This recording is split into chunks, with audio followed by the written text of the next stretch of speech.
Why do we chant the Shanti mantra thrice? In Om Shantihi Shantihi Shantihi. Shanti is chanted thrice because peace is desired at these three levels. Adhidaivika refers to the suffering due to divine causes, causes that we have no control over, like floods, earthquakes, etc. Adibhutika refers to suffering caused by other beings like humans, wild animals, reptiles, etc.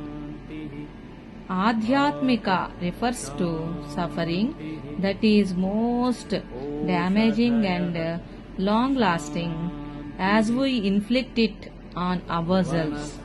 So, the reason we recite the word Shanti mantra 3 times at the end of the ritualistic prayer is to pray for peace in the face of all the 3 sources of suffering.